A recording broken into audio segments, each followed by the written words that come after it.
the Earth, you poor pathetic creatures, don't you realize, before you attempt to conquer the Earth, you will have to destroy all living matter. Take them. Take them. Oh, yes, that's what it's all about. Between now and 12 o'clock, we're going to be looking at Doctor Who. I have a very distinguished panel of guests with me in the studio. Janet Fielding is here. Janet was one of the Doctor's assistants, Tegan. Ian Levine is here too. Ian was a script consultant on the old series and is a consultant on the film, which is in the planning stage at the moment. And Eric Saward, who was a scriptwriter for the Doctor Who series for 6 years. The series, incidentally, started on November the 23rd, 1963, 5:15 BBC One. The very first edition was called An Unearthly Child. William Hartnell, of course, was the Doctor whose voice we heard at the beginning of the hour there. So, to Ian, Janet, and Eric, good evening to you. Hello. Good evening. Sidney Newman actually devised the series, didn't he, Ian? And it's interesting, the scheduling, because it was brought in to bridge the gap between, you know, the adult audience in the afternoon that had been watching Grandstand and a teenage audience that were setting themselves up to watch Jukebox Jury a bit later on. Well, Sidney came over from ITV. Sidney was one of the most respected men ever in the history of television. He still is to this day. He's running the National Film Board of Canada, I believe, at the moment, and he makes periodic visits to England. Doctor Who was his brainchild because he'd been involved in an ITV series of 4 different programmes, the Pathfinder series. It started as Target Lunar and then became Pathfinders in Space, Pathfinders to the Moon and Pathfinders to Venus. And it was one of the early television sort of science fiction series that was aimed not just at children but a sort of family audience. And it was so popular, and it didn't really carry on. It was sort of 4 self-contained 6 or 8 episode series, that he brought this idea to the BBC when he became head of drama at the BBC to create a family science fiction show rather than a children's or an adult's one that would appeal to everybody. And Verity Lambert had been a production assistant of his, in other words, like a producer, not a secretary, which is often misquoted, but a sort of somebody that was training to be a producer with him when he was at ABC. I think it was ABC, actually, one of the ITV channels then, which doesn't exist anymore. And she was like his protege, and he made her the producer of Doctor Who. He entrusted it to her with the brief that the stories ought to alternate with a historical story to start off, and a futuristic type of story following, on the condition that he didn't want any bug-eyed monsters. That was his exact quote. That's right. He hit the roof when he saw the Daleks, and he hauled her into his office and went mad with her. How dare you do this? And she justified it by saying they weren't actually bug-eyed monsters. They were mutated people from radiation inside a travelling case. And of course the figures shot up by millions with the Daleks Story, and Doctor Who became an overnight success and has survived for 25 years. Yeah. The Dalek Story was the second in the series. That's right. It was subtitled, Eric, Doctor Who, An Adventure in Space and Time. And I mean, one of the things that must have been very important to you as you were writing the series was attention to detail, because presumably if you were travelling backwards in time, you had to be exactly correct historically. Yes, I mean, I wasn't involved in the first seasons. I didn't come until much later. Yes, you do have to bear that very much in mind. Another thing about all stories on the show is a continuity within them, because you never really know where the Doctor is at any one time. You may have your season goes out, and yet no one ever says the first story is in fact set before the last story. The last story could, in fact, it gets silly, so it gets complicated. It could be said at any time, at any place, and trying to maintain continuity on that sort of thing can be very difficult. Yes. I mean, you Janet, too, came into Doctor Who sort of later on, didn't you? Yes, I did, yes. With Tom Baker, first of all. That's right, yes. Now, I mean, a number of people that I've spoken to, you know, once we began to set the hour up, and I was doing a sort of straw poll of friends and people that I know, you know, who was the favourite Doctor Who, a lot of people said Tom Baker did it extremely well, because he was a nice mix, in a way, between quirkiness on the one hand and authority on the other. Also, Tom can be deeply alarming. I mean, and I think Doctor Who needs to be deeply alarming in a sense. I mean, that when you look at the original portrayal by William Hartnell, to a large extent it was that sort of, a bit like Sherlock Holmes, you know, it could be an older uncle or grandfather who's terribly wise and terribly clever. at the bit stern, but at the same time somebody you definitely like on your side, and somebody who's definitely always going to do the right thing. Yes. You were a bit of a toughie yourself, weren't you, though? I mean, yeah. I suppose Leela was the tough one before you as an assistant, but you were yourself the assistant, the character that you played. Yeah, no Tough. screamer. Absolutely. I'm not having any of that screaming. I mean, the terrible thing that happened to me was, of course, it was a tough character, and I cry. I could, if I've got a script where I have to cry, then I cry, and I can always do it in rehearsal and what have you. And they found out early that I could cry at the drop of a hat, if they needed it. And so they fell quite in love with this sort of the tough woman crying. And I mean, there came a time when I had to say, I think there's a bit much of this tears nonsense going on here. Do you remember that wonderful line to Cyber Lead about I hope you go rusty or something like that? Yeah. That's right. Yeah. I would like to say, actually, that one of the leading Doctor Who magazines, probably the most successful of them all, is called Doctor Who Bulletin, which is like it's not on, say, the newsagents, but it's got like a good few thousand readers. They just polled all their readers to see who their favourite Doctor was, and Tom Baker actually won hands down. Did he? Hands down out of the 7. Yeah, I must admit Head and shoulders above the rest. that's also the case with the people that I've spoken to. The vast majority of them really did enjoy Tom Baker. But each of the characters, Ian, each of the actors that have played the character, have brought their own chemistry to bear, haven't they? I mean, John Pertwee was another great actor. idiosyncratic one. It's interesting. I was speaking to the producer of the show a long time ago, Peter Bryant, who actually cast him, although it wasn't until Derek Sherwin and then Barry Letts took over that they produced him. Peter Bryant cast John Pertwee, but never produced him as an actor in Doctor Who. But it's interesting that his idea was to cast a more sort of comic Doctor, and he cast John Pertwee as a sort of wandering minstrel, and in fact it was played much more seriously than Patrick Troughton had played it. So John, having been a comic actor in a lot of the Carry On films, played it quite differently. Yeah. I feel quite strongly, though, that the first 4 Doctors were wonderful and had great charisma, but the current producers, John Nathan Turner, who cast the last 3, which is Peter Davison, Colin Baker, and Sylvester McCoy, I think have all been grossly miscast. I think there's potential in Sylvester McCoy, but it hasn't been realised yet. Yeah. I think Peter Davison was a totally wrong choice for the Doctor. He was too young. He's a great actor. He's wonderful in sort of things that, like All Creatures Great and Small, that suit him. I wouldn't criticise his ability at all, but totally wrong as the Doctor, totally unsuitable. Yeah. And Colin Baker was the least popular Doctor of all. He was just sort of brash, and his costume, I mean, the idea of the Doctor was that the Doctor could blend into the background and become a figure of dark mystery, and here's this man in a sort of multicoloured coat that just couldn't be accepted as a mysterious figure. It lost all the atmosphere, and I actually take the current producer to task for having so badly miscast the recent Doctors. Yes. Do you go along with that, Eric? Yes, I think so. I certainly agree about the costume. I agree basically with what Ian said about the casting. I think Tom Baker is probably the best Doctor there's been. But my personal favourite used to be Patrick Troughton before I actually worked on the show, and looked at a lot of old tapes, and I warm very much to Tom. I think he had the right balance of eccentricity. I agree with Ian, what Ian says about various costumes since John Nathan Turner's taken over as producer. Because I was not only a writer for the show, I script edited it for 5 years. Yes. And the problem was that when you wanted to set a story on Earth, you couldn't successfully. You had to separate the character from society. You couldn't have him walking down Oxford Street because of the nature of the way he dressed. He would look odd and everyone would turn. A lot of people didn't realise at the time that was not your fault as the editor. That was the brief you were given, wasn't it? I know. I wasn't responsible for costume at all. It's not part of my job or any script editor's job. But presumably, I mean, the relationship between in a few moments' time, we're going to be speaking with Peter Lytton, who was a vision designer for the programme. I mean, He's producing the current film. Yeah. Yes. Now, he made some of the models, too, at the time. And I wonder, in the chicken and egg relationship, Eric, which came first? Did you... were you sort of coming up with the technology at the same pace as coming up with the scripts? Did you marry the two together and think, right, we've got this idea for a scenario, what can we write around it? Or did you write the script itself and then put all the other, tag all the other bits of kit onto it?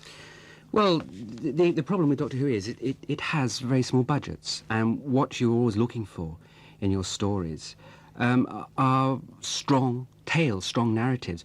I've always said when I was editor on the show, I always used to say to the writers when they came in to be briefed, was that what we are looking for is a very strong original tale. But just as importantly, strong, almost Dickensian-type characters that can carry the show. If you're somebody or something, a monster or an alien being or whatever, trying to take over the universe, you've got to be something that stands out, to have some little wimp, is not your answer.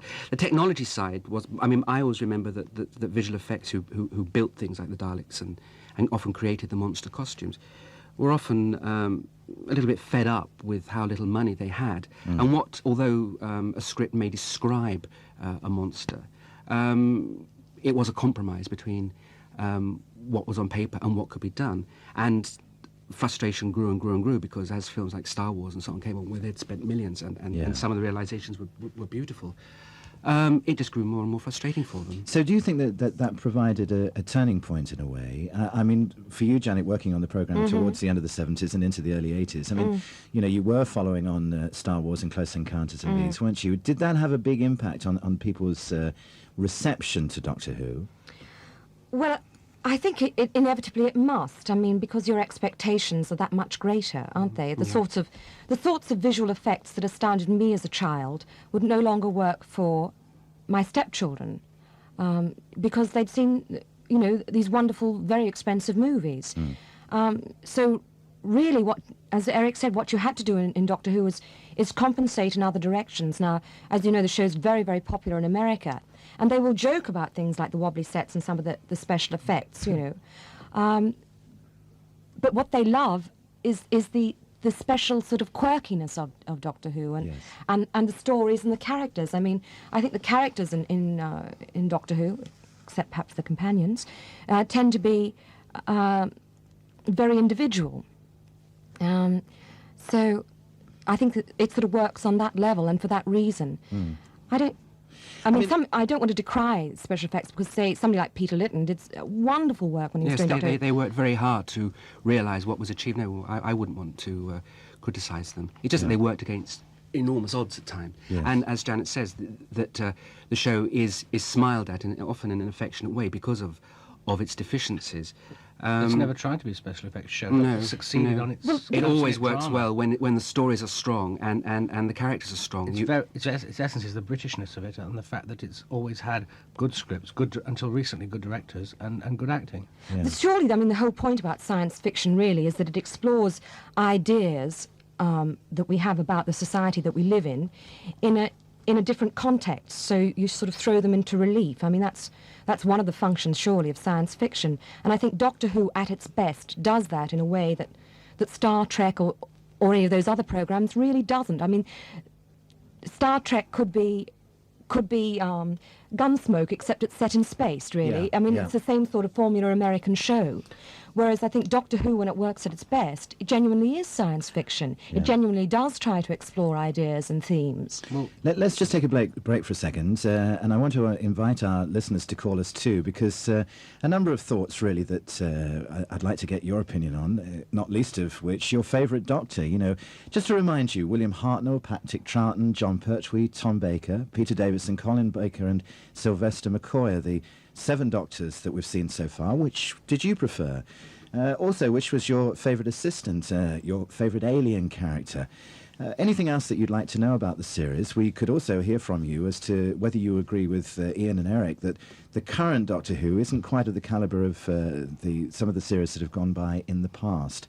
So, 01353 8111 is the number to call. That's our Nightline number here at LBC. 20 minutes past 11 o'clock is the time. The Bob Harris Nightline programme.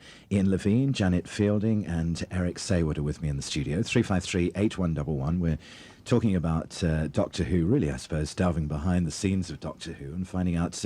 also, in a few moments' time, we'll be talking about the new film of Doctor Who, which...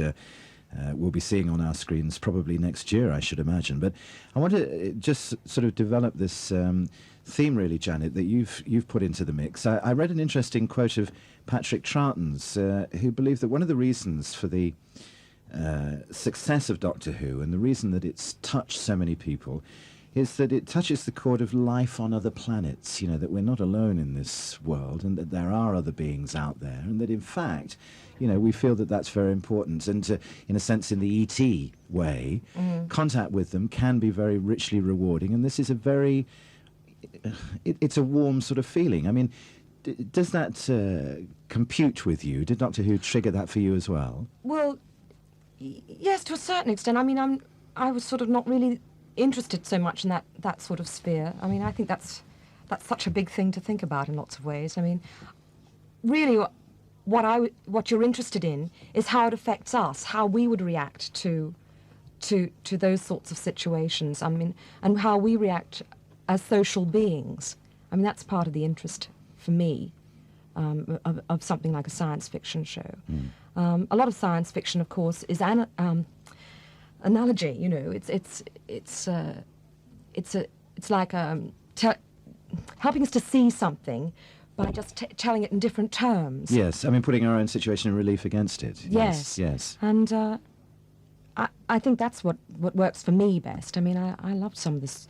There was a story that we did called Snake Dance, which was so imaginative. Yeah. I mean, I just thought that was wonderful, you know. Well, was that it to a certain extent, Eric? That, you know, you close your eyes, let your mind take you away, and develop scripts in directions sometimes that are just absolute sheer fantasy. Well, sometimes, but when you're there as editor, you very much have to keep in mind and keep an eye, because you work with a producer and you know what is realistic and what is unrealistic. Unfortunately, it gets boring. You see, you would love just to go away and, like George Lucas and Steven Spielberg, and do what you want to do, but you can't. You're all the time looking for things that are possible. You anticipate what visual effects can do. You can't have 50 sets. You had to have, you know, you had 12, maximum of 12 sets. If you had large sets, you had to cut down on the number of sets. You could have 12 speaking parts. This sort of thing. It was all sorts of little technical things that you were constantly placing on writers, unfortunately, that limited them. And unfortunately, it isn't a great thing of fantasy and imagination. But just picking up what you said earlier about this thing of alien beings, there was an element of trying to show alien life forms as being themselves. I can quote an example only because I wrote it, but a show I wrote before I joined as script editor. It was called The Visitation, and it was about an alien trapped on Earth, and he really is rather an unpleasant creature. But all he was doing was his own thing as such. He was existing, he wanted to survive, and he wanted to get off Earth.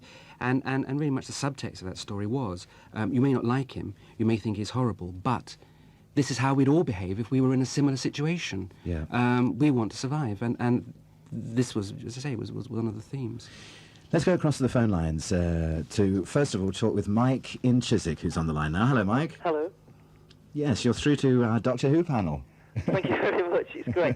I just wanted to say that my favourite Doctor was Patrick Troughton. Right. And I tend to think that people's favourite Doctors is mainly based on how old they were when they first started watching Doctor Who. That's exactly what I say whenever I'm asked. Yeah, because people I talk to, I started watching it in the William Hartnell period, so I'm guessing on a bit now. But my younger brother's 4 years younger than me, and he tends to go for the later Doctors, for sort of John Pertwee. And younger people still seem to go for Peter Davison, people like that. I mean, I tend to agree with the comments were made about Peter Davison being wrong casting.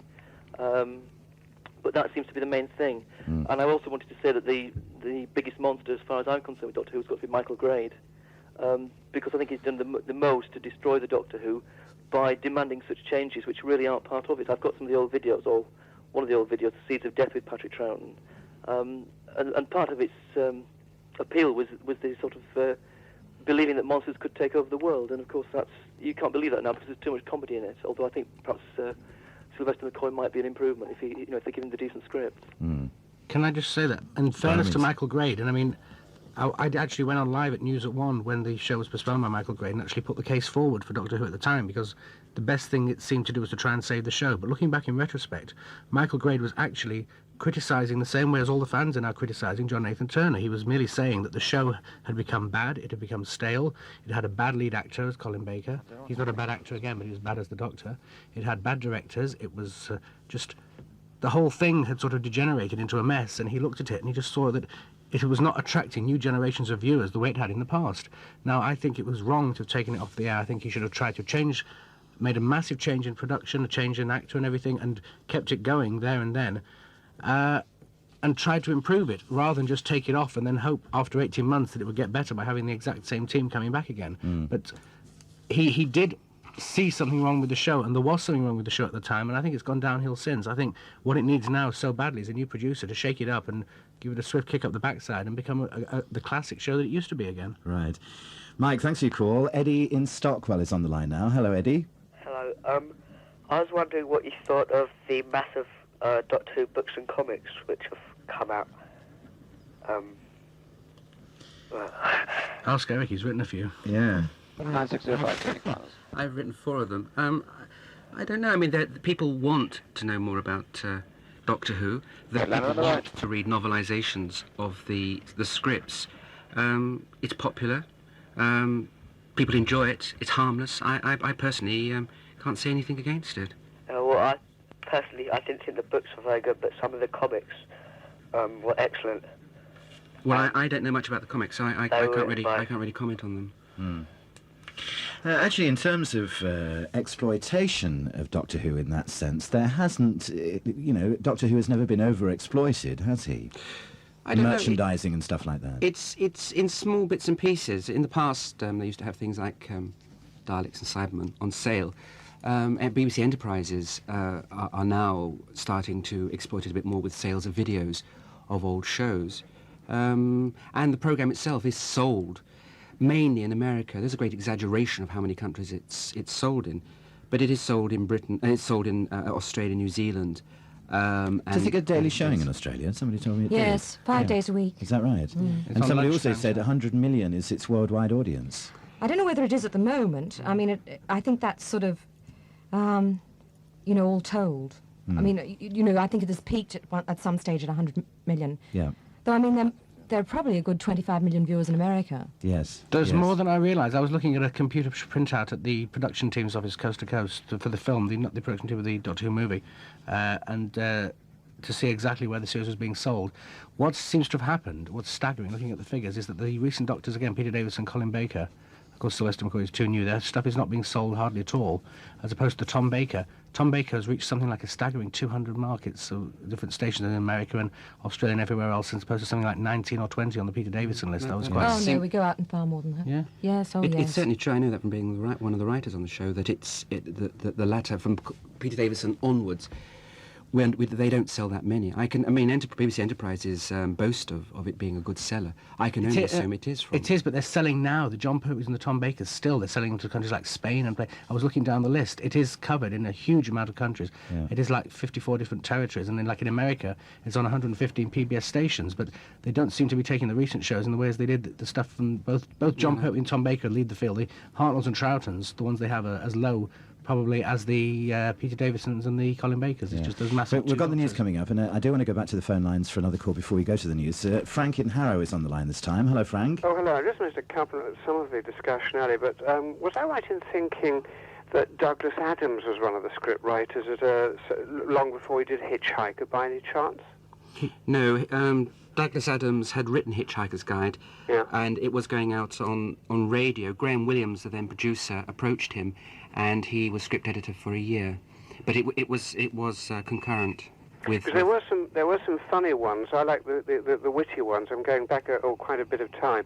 When there was a parody where all these sort of monsters were sort of like accountants, where they were... Holmes. Sorry? Sunmakers. I wish I could remember it, but it was... There was a like Robert Holmes story. It was called The Sunmakers. It was a parody on the tax system. Yes, it They had was brilliant. the Gatherer and the Collector. Yeah, it was brilliant, yeah.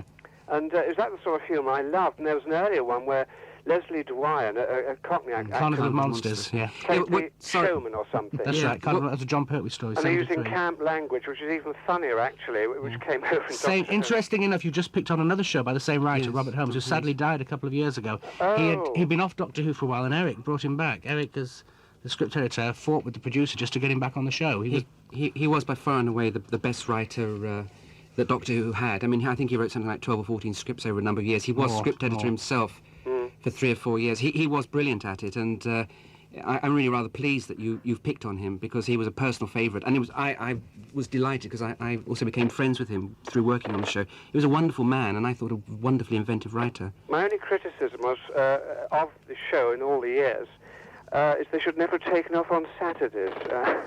Well, unfortunately, that's not down to the production team. That's scheduling by director of programmes.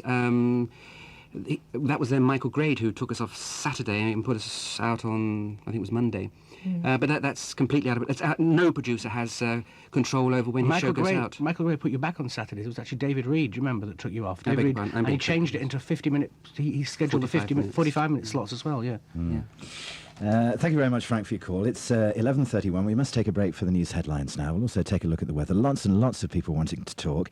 Ian Levine, Janet Fielding and Eric Saward are with me in the studio. We're talking Doctor Who. If you'd like to join us, 353-8111.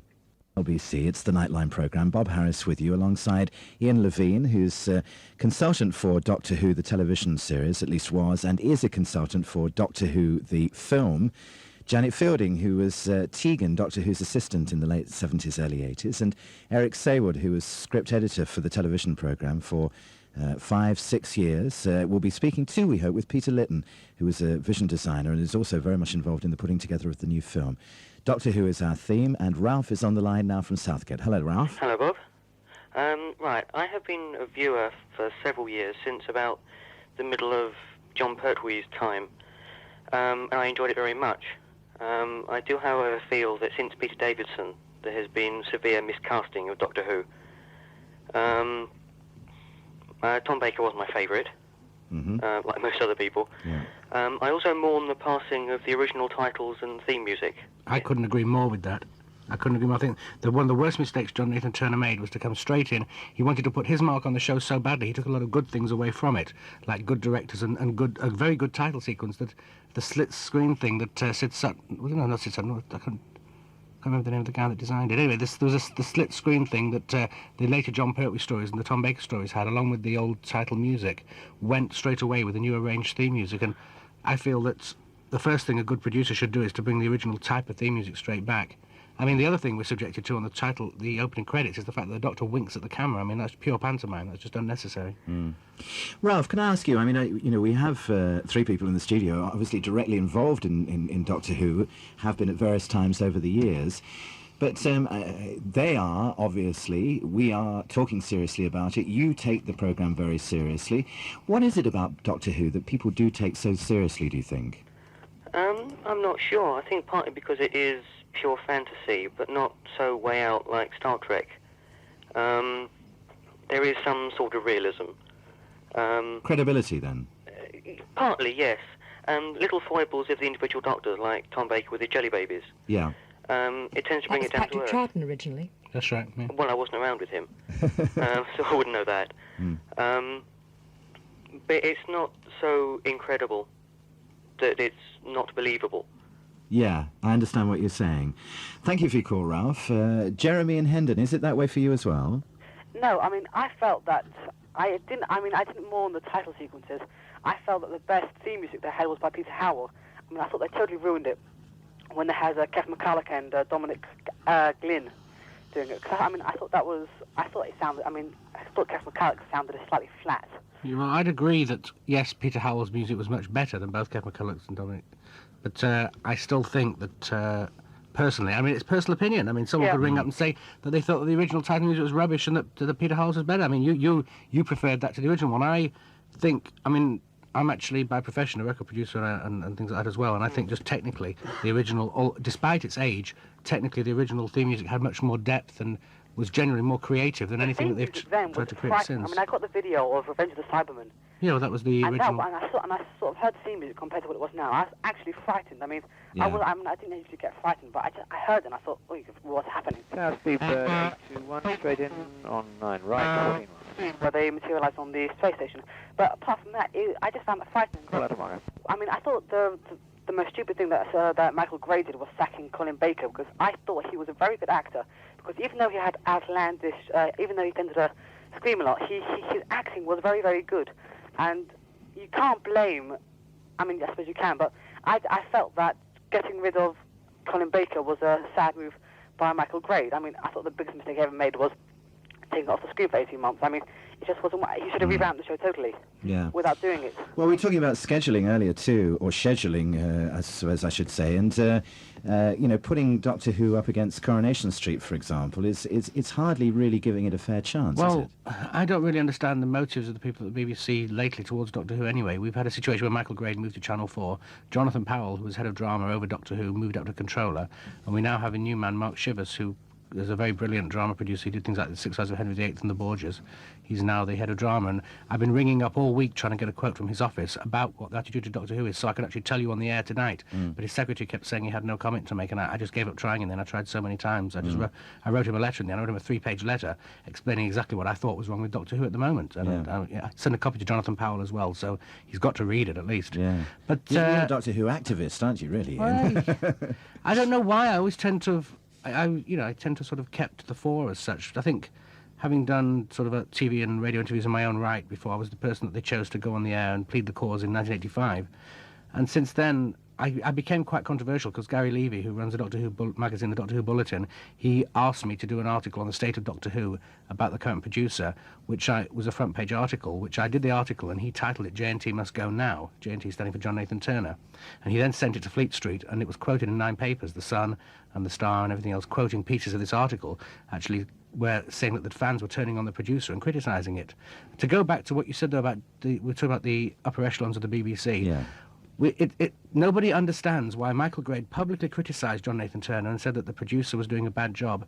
Nobody understands why they left him there. Why has he been there for 8 years when so many people have criticised the programme under him, have criticised the job he's doing, have said that his directors are bad, and worse still is the endless list of comedy actors like Ken Dodd, Beryl Reid, Joan Sims, Nerys Hughes, Rodney Bewes, Rula Lenska, endless light entertainment people who he keeps casting in guest roles. Hey, just a minute.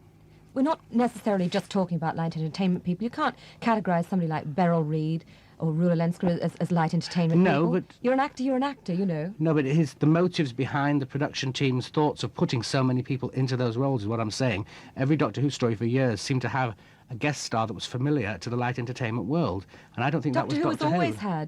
Doctor Who has always had fairly starry guest names. Yes, fine, if it's people like Julian Glover and people like that, but the people to put Ken Dodd into Doctor Who, or Hugh Lloyd or Stubby Kay, or I mean, there is an endless list. There's far too many. I mean, Hugh Lloyd is individually, a good yes, but there's never been such a run of comedy actors in the series as under John Nathan Turner. I think, Ian, that really what you should be saying is that.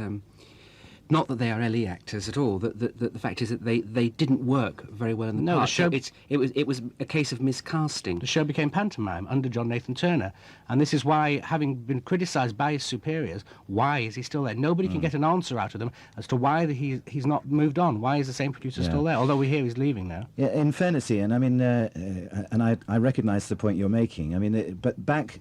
Sort of behind-the-scenes names. Seabird 821 out of mark at 9 right. Are much less important to the people who just watch and enjoy a show than they are to the people who are really getting involved in it in the way that you are. But everyone knows who Ken Dodd is. I mean, yes, how could you take Ken Dodd seriously? How could you take Doctor Who seriously when it's got but Ken I mean, Dodd also, I absolutely accept Janet's point that in that list of names you reeled off, there were several amongst them, Beryl Reid being one, who one has a tremendous amount of respect for. I mean, you know, miscasting is one thing, but the sort of people behind the scenes are rather anonymous as far as the audience is concerned. What really matters is what we're watching and what comes out of the speakers, and it's on that the programme has to be judged. Yeah, but I accept that a lot of these actors are capable of doing serious drama roles. What I contest is the producer's motives in putting them into those roles. It's thinking he saw Doctor Who as a Morecambe and Wise in space. He was so taken by the concept of Morecambe and Wise of having star guest names like Angela Rippon dancing and things that he wanted to bring that to Doctor Who. And as such,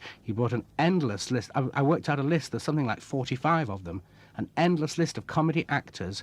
Whether they are capable of playing drama or not I think is immaterial to the motive behind it. Because Robert, from the Caves of Androzani, what was his name? Robert Glenister, was it? Yes. Yes, he did a brilliant job in the Caves of Androzani. One of the best Doctor Who stories ever, as it happens. But it was more by luck than by judgment. The fact That's not true. Robert Glenister's a good actor. Yeah, but that's not... he wasn't picked for being a good actor. Okay, I'm going to stop this particular discussion now because we're beginning to digress. You know, I mean, what does or does not qualify, you know, an actor to be a good actor or not a good actor is really another discussion altogether. And Matthew is waiting to talk to us in Croydon. Hello, Matthew. Hello. Yes. I wanted to talk about the casting of the actual present Doctor. I think it was fairly badly casted by John Nathan Turner because I think he's too comical and too unbelievable. Can I step in here? Yeah. Because I actually did the BBC got me in to do the screen tests for the new Doctor, rather. And I screen tested with the other people who were on the list, as well as Sylvester. And I think Sylvester was wonderful. Yes. I mean, I think he is a right choice. I don't think he is because, I mean, I'm only 16, right? But I've been a fan and a Whovian since ever I can remember. Mm-hmm. And I've got videos of Doctor Who and everything. And I can watch them over and over again. But I've videoed the present series, the most recent one, and I just can't bear to watch it on the screen. I agree with you. I can't bear to watch it either. I couldn't agree more. I've been a child actor with the Royal Shakespeare Company, and the thing I've learnt from them is that when you're acting on stage or on film, the thing is to make it believable. And if it's not believable, then you're not actually acting the part. And I don't think Sylvester McCoy makes it believable. Yes, but there will be other influences. I'm afraid I agree with you. I don't think Sylvester McCoy is a very good choice. But that's very subjective. It always is when actors are cast. But the believable aspect, I heartily agree with you. If a show, whatever the drama may be, if it isn't convincing and isn't real when you're watching it and in context, it doesn't work. And I would only agree with Ian in as much as that I don't think it's worked for quite some time because of the jokiness and some of the foolhardiness of the way the material has gone and the way it's worked. Can I be fair to Sylvester McCoy? I have actually gone on record as saying this before. I think that he has the potential to be a better Doctor than he is at the moment if he was given better directors. The drawback, I think, is his Scottish accent's a little bit too strong. And I mean, a Doctor from Gallifrey, a foreign planet, shouldn't really have an accent that's as everybody speaks colloquial. with an accent. Okay, well, anyway. I know we find it ludicrous that ancient Greeks should speak with an American accent, but then why should they speak with an English one? Okay, but I think he does have the potential to be better. He's a better choice than either Peter Davison or Colin Baker, and a lot of people's opinions. He's not quite the sort of choice that, and he's not an inspired choice, but he would be suitable as a Doctor. But the trouble that he can't get away from is this type of a format that's thrust upon him, this wretched question marks on his jumper and question marks on the umbrella that he carried. It's so, you cannot believe Doctor Who when John Nathan Turner subjects it to this very pantomime, larger than life. I mean, the Doctor would not wear question marks on his sweater. There was no way that a Time Lord from Gallifrey, if you were taken believably, would, because of the title Doctor Who, because it's John Nathan Turner's in joke, there's no way he should have this. Or there's no way he should be winking at the camera like sort of some lead-in to some sort of sitcom show in America. It's just wrong. It's just wrong for Doctor Who. It's not the essence of what Doctor Who's about. I think perhaps the pullovers were to be merchandised at some stage. Yes, right. Yes. It's 30 minutes to 12, 353 8111. Still lots and lots of people waiting to talk. Our theme is Doctor Who. It's Nightline. Dandruff. Right, we're going over to Stanmore for our next call, and that comes in from Sheldon now. Hello, Sheldon. Hello, Bob. Good evening. Good evening to you. Good evening to your guests. Good evening. I would like to say, as a one-time serious Doctor Who fan and now a casual fan, I obviously do find the present state of the programme absolutely ludicrous. The ratings are at their lowest ever. Public interest is at its lowest ever. Right. I feel that the programme is really past saving, so obviously I can't be bothered watching it anymore. What I don't understand, just to cut you off for a second, is the fact that if you can see it and we can see it, why can't Jonathan Powell and Mark Shivers and those people see it? Exactly, Ian. Do you actually think that with the new producer and a film, it could be. I swear, we could be on a new golden age of Doctor Who. So?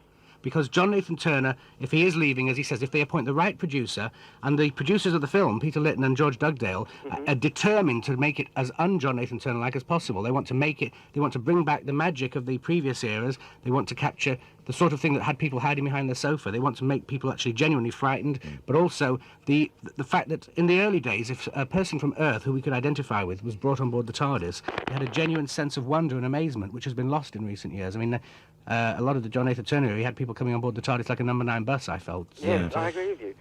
I think we really, if anybody from the 6th floor of the BBC is listening now and paying any attention, because I did speak to Colin Rogers, who's the deputy head of drama, and I spoke to him for 20 minutes trying to put my point across, and he was very kind to listen, but he would not do anything other than defend John Nathan Turner. But I think if they do get rid of him, because I mean he has said he's leaving anyway, and if we are about to get a new producer and it's someone that cares about the show, And if we do get an increased episode count, because 14 episodes a year at 25 minutes isn't really enough, like it used to be 28 or something, but I think we could really be on the verge of a golden age. But, you don't feel the damage has been done now? No way. You still No think way. there's a chance? Doctor Who had a couple of brilliant producers in Barry Letts and Philip Hinchcliffe in the 70s. He also had Verity Lambert in the 60s. And a couple of very talented people. But particularly, both Letts and Hinchcliffe in a row knew how to produce Doctor Who. And I believe that the right person producing the show could turn it around within 2 weeks, because just a good look at the good directors like David Maloney and Christopher Barry and people like that have known how to bring the best out of Doctor Who.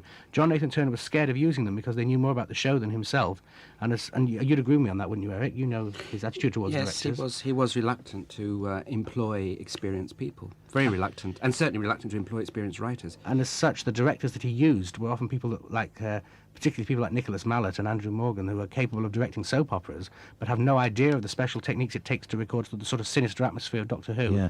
I want to freeze that moment for a second, if I may, Ian, and throw it across to you, Eric, because Ian there was talking about the kind of situation, hiding behind our sofas. Now, there's a fine line here, isn't there, between being frightened by something and being presented with a violent scenario which one is reacting to. Now, how does Doctor Who manage to sort of stay...